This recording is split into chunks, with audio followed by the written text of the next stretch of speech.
नमस्कार। आज के पब्लिक पंच कार्यक्रम में आपका स्वागत है। आज एक बार फिर से प्रदेश में सुख की सरकार की कैबिनेट थी और उम्मीद थी कोई सुख की खबर आएगी। आज भी कैबिनेट में कोई उतना बड़ा फैसला नहीं हुआ हो जिस पर कि बहुत ज़्यादा चर्चा की जाए। निश्चित तौर पे काफ़ी ज़्यादा पद भरने को स्वीकृति दी गई है। सर्विस सिलेक्शन कमीशन हमीरपुर में जो है उसमें नकल जैसी प्रवृत्ति को रोकने के लिए उसे अधिनियम की धारा के अंतर्गत लाने की बात हुई है, लेकिन असली मुद्दे जो हैं उन मुद्दों पर अभी भी कैबिनेट में कोई चर्चा नहीं हो पाई है। हालांकि पूरी उम्मीद थी कि आज की कैबिनेट में शायद कांग्रेस सरकार के जो वादे हैं उन पे कोई रोड मैप पे बात हो, लेकिन अभी भी इस मुद्दे पर जो नज़र गड़ाए हैं उन्हें आज भी निराशा ही हाथ लगी है। इसे संयोग ही कहा जाएगा कि प्रदेश में सुख की सरकार 10 मंत्री और 10 गारंटियों के फेर में फंसी हुई नजर आ रही है।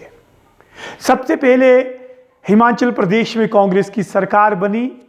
कांग्रेस की सरकार बनते ही 2 माह मंत्रिमंडल गठन के लिए लग गए और आज तक अभी तक 10 मंत्रियों के पद भरे नहीं हैं और उन 10 मंत्रियों में अभी भी पद खाली हैं और लगातार चर्चाएं अफवाहें लगाई जाती हैं कि आज विस्तार हो रहा है, कल विस्तार हो रहा है, लेकिन ये 10 मंत्री पद अभी तक भरे नहीं जा सके हैं।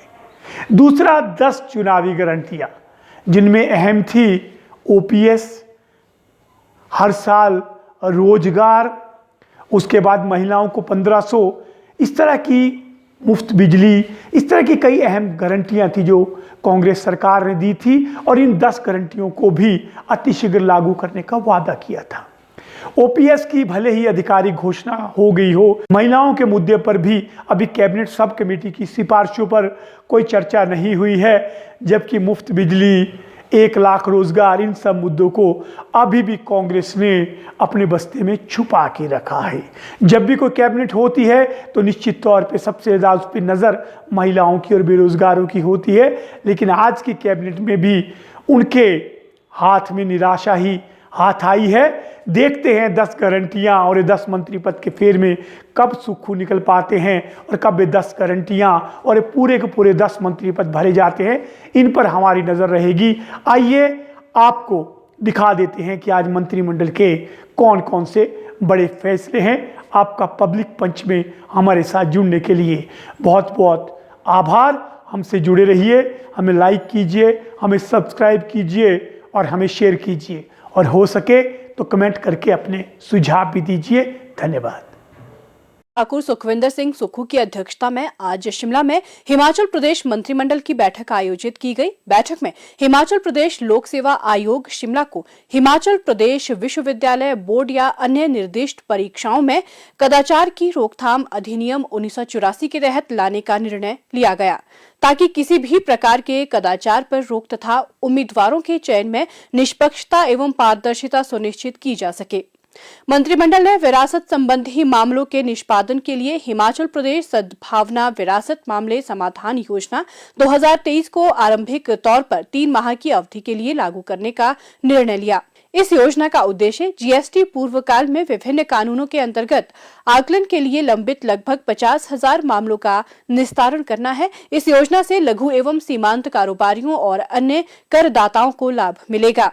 मंत्रिमंडल ने 90,362 मनरेगा श्रमिकों, एकल नारी और 40% से अधिक दिव्यांग व्यक्तियों, पंजीकृत स्ट्रीट वेंडर्स और अनाथालयों में रहने वाले बच्चों को आयुष्मान भारत प्रधानमंत्री जन आरोग्य योजना के अंतर्गत लाने का निर्णय लिया। बैठक में हिमाचल प्रदेश लोक सेवा आयोग द्वारा आयोजित हिमाचल प्रदेश प्रशासनिक सेवाएं संयुक्त प्रतियोगी परीक्षा के माध्यम से हिमाचल प्रदेश प्रशासनिक सेवा के 9 पद नियमित आधार पर भरने को स्वीकृति प्रदान की गई। राज्य के सभी 11 नागरिक एवं सत्र मंडलों तथा नालागढ़, सरकाघाट, सुंदरनगर और घुमारवीं उप मंडलों में अति संवेदनशील गवाह बयान केंद्रों में विभिन्न श्रेणियों के 45 पद सृजित करने को भी स्वीकृति प्रदान की। इसके अतिरिक्त डॉक्टर राधाकृष्णन राजकीय चिकित्सा महाविद्यालय हमीरपुर में रोगियों की सुविधा के दृष्टिगत जनरल मेडिसिन, पैथोलॉजी और रेडियोथेरेपी विभागों में सहायक प्रोफेसर के 3 पद भरने, सीधी भर्ती के माध्यम से सिविल जज के 10 पद भरने तथा आयुष विभाग में अनुबंध आधार पर आयुर्वेदिक फार्मेसी अधिकारियों के 15 पदों की बैच वाइज आधार पर भर्ती करने का निर्णय लिया। मंत्रिमंडल ने प्रदेश के नगर निगमों की सीमा के भीतर गिरे हुए पेड़ों को हटाने तथा छंटाई व कटाई संबंधी मामलों के निस्तारण के लिए एक मंत्रिमंडलीय उप समिति गठित करने का निर्णय लिया। उप समिति में उद्योग मंत्री श्री हर्षवर्धन चौहान, ग्रामीण विकास एवं पंचायती राज मंत्री श्री अनिरुद्ध सिंह तथा लोक निर्माण विभाग मंत्री श्री विक्रमादित्य सिंह शामिल होंगे। बैठक में Himachal Pradesh power transmission corporation limited को हिमाचल प्रदेश स्वच्छ ऊर्जा संचरण निवेश कार्यक्रम के तहत प्रदान की जाने वाली वित्तीय सहायता की पुनः संरचना का निर्णय लिया गया। इससे Himachal Pradesh power transmission corporation limited की आर्थिक स्थिति में सुधार होगा तथा राज्य में चल रही परियोजनाओं के सुगम परिचालन तथा भावी परियोजनाओं को घरेलू वित्तीय संस्थानों से सहायता प्रदान करने में मदद मिलेगी।